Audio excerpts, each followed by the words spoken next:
Tonight, we're looking at the humanitarian crisis that is gripping New York City's Rikers Island. The jail complex is located on an island between the Bronx and Queens and has a long and dark history of violence. The Marshall Project, a nonprofit online journalism outlet focused on issues concerning the criminal legal system and with whom we've partnered with, took an in-depth look at what's going on Rikers Island. The crisis is literally a matter of life and death. So far this year, 12 detainees have died, at least 5 by suicide. Court-appointed federal monitors have called for action, describing the situation at Rikers as, quote, nothing short of an emergency. The Marshall Project interviewed detainees, correctional officers, and department officials to find out exactly why, for some who are sent to Rikers, especially those with mental and physical health problems, could be the equivalent of a death sentence. Rikers Island was named after a slave catcher. A former detainee described the current conditions at the jail complex as, quote, like a slave ship. People are piled up on top of one another in cells while there was fecal matter on the floor that they had to sleep on. Joining me now is Beth Schwartzapfel, a staff writer at the Marshall Project. Also joining us by phone is Osha, who recently spent 4 months on Rikers Island. Thank you both for joining me tonight. Thank you for having me. Thanks for having us. Beth, let me start with you. This is your reporting. So give us the big headline here. Yeah, Rikers Island is essentially descending into chaos, or has descended into chaos. The people who are supposed to be taking care of people's safety and security are, in fact, basically overrun. And from what I've heard, even from them, there's a sense of sort of being resigned to the island being incredibly and that they just don't feel like they can control it anymore. There's not enough people working, and the ones that are working don't feel that they have the backup they need to do a good job, and so they just sort of throw up their hands and let things go that for years they would not have tolerated. And from the detainees' point of view, I mean, I certainly let Osha speak for herself, but, you know, I heard from folks that they feel incredibly unsafe. They're not getting enough to eat, not conditions. You know, the federal monitor had to tell the city to make sure that the people incarcerated at Rikers had adequate food and water. How bad.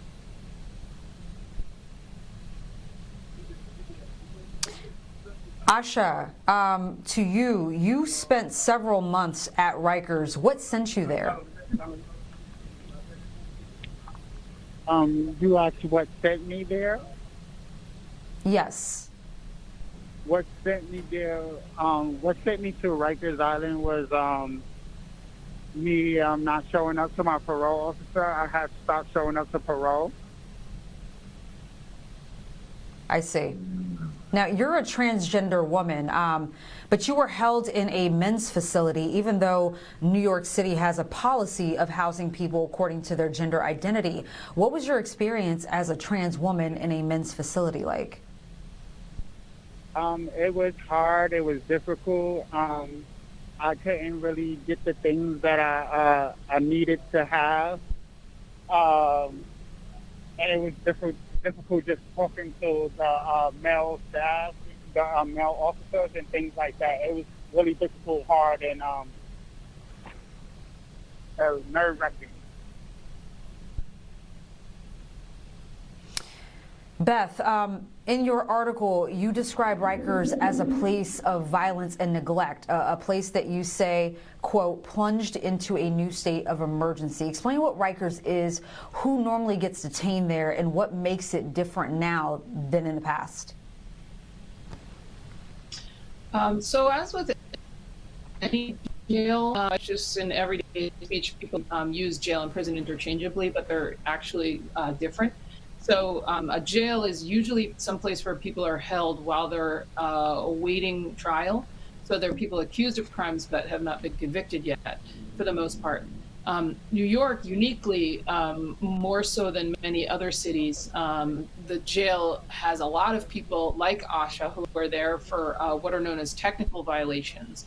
People who are on probation or parole that break a rule of probation or parole that wouldn't be a crime, except that they're on probation or parole. So in Osha's case, and in the case of a lot of other folks we spoke to, she missed some appointments for a parole officer, and she was charged with absconding, which is sort of a fancy way of saying she missed appointments with her parole officer, and the way that parole works, go to jail. There's also a handful of people who are serving short sentences who have been convicted, but are serving less than a year. Lately, the city has been shipping them to the DOC, to state facilities, to prisons, because the conditions are so bad, the city just can't handle having anybody that they don't need to have there. Happened in the last number of months. It's one of those things where Rikers has never been a very safe place or a very, sanitary or humane place. But seemingly all at once, there was kind of like a sort of toxic brew. First, there was COVID, which kept out all of the sort of eyes and ears of the outside world. Teachers weren't allowed in. Programming wasn't allowed in. Nobody pushed for a friend in for visits, so it was just basically correctional officers and detainees. That's it.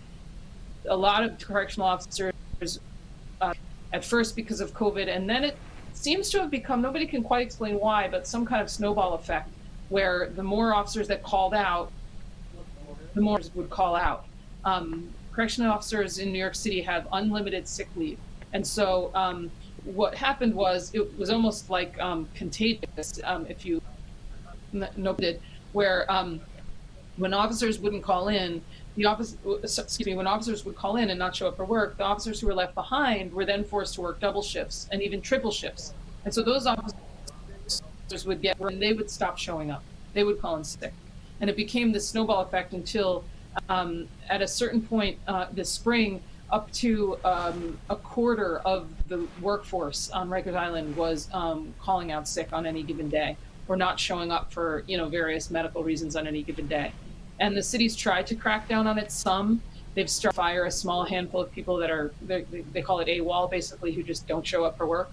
But we're talking like 50 people, 60 people, and out of thousands of staff that are not showing up for work. So the more that people don't show up, the fewer people left behind. So in a housing unit, for instance, that used to have 2 or 3 officers, there's now 1. And you can imagine, if you're one officer in a housing unit with 100 people, if one of those people has a weapon, are you going to go in there and take it away from them? Probably not. You're probably going to feel like you're going to be in danger by doing that, and it's safer for you to just hang back, even though you know what they're doing is not safe for anyone. Right, so that definitely played a major role in the growing crisis there. Osha, you were held in an intake cell for nearly a week before being placed in a dorm in what was supposed to be protective custody. Can you explain or describe what the conditions in the cell were like? Yes, it was, the cells, it was nasty. You have food everywhere, feces everywhere, urine everywhere, the toilets overflooding, and it was just really messy. And then you have, like, outside of the pens, it's just like the water flowing outside, so it's feces there and urine there, and it was just not a place for a human being to be at. All right, Beth, Osha, we've got to go to break, but we'll continue the conversation on the other side. You're watching Making the Case. We continue our discussion on the growing humanitarian crisis on Rikers Island. Still with me is Beth Schwartzapfel, a staff writer with the Marshall Project, and Osha, who recently spent a few months at Rikers. Beth, a majority of people on Rikers are being held pretrial, which means they haven't been found guilty of any crimes that they've been charged with, and they're being held simply because they can't make bail. How have prosecutors and judges exacerbated the problem at Rikers? Well, when somebody is arrested and arraigned, meaning they're brought into court for their first appearance. The prosecutor will ask the judge if they think the person should have to post bail in order. So more and more prosecutors are not asking for bail in sort of low-level nonviolent crimes. That's a really recent change. There was a law that limited the number of situations where prosecutors can ask for bail, but some of those later, and so they still have some discretion about when to ask for bail. And then, of course, the judge can decide, should we set bail on this person? And what bail is meant to be is just a guarantee that you come back for court, right? The idea is like, this is your first appearance. Your case will probably go on for many. You'll have additional appearances. What can we do to make sure you come back? So the idea is if you pay a certain amount of money, then that guarantees you'll come back. Because if you don't come back, you lose the money. But it's a very outdated way of thinking of things because the thought is, well, if you don't have the money to put up, then the only way we can guarantee that you'll come back to court until your court date. But we know that both of those things are not true. First of all, if you have the money to pay, that's no guarantee that you will show up, right? I mean, if you have $5,000 lying around or $10,000 lying around, then that's no guarantee that you're going to come back to court. Maybe you give that money away. The other thing that research has shown is that all people need to make sure they come back to court in most cases is like a text message or a reminder. Court, it's not because they're absconding, it's not because they're trying not to come to their court date. It's often because of mundane things like they have a work conflict or healthcare problems. So a lot of research that shows that supporting people pre-trial while they're in the community on the outside allows them to, first of all, not lose their job, not lose custody of their kids, all the different ways that being in jail, even for a days, can disrupt and upend people's lives. But also, they'll come back if you make it easy for them to come back. And so the whole way that we use jail inmates has become really outdated. And prosecutors do continue to ask for in cases where at least defense attorneys say it's really unfair and unfair. A case of a parole violation is especially dicey because you can't post bail for a parole violation. That's changing. A new law recently passed that's effective January. It's called Less is More. And folks like Osha, folks in situations like Osha was in, will no longer be able to be held in jail. So what will be are folks like the ones you're asking about, where prosecutors can decide, well, I'm going to ask the judge to require the person to bail, and then the $10,000 or $50,000 or whatever the case may be. Osha, last question to you.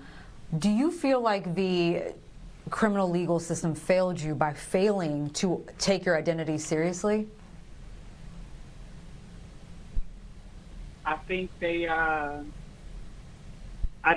did have failed me by not taking my identity serious. Yes, I do.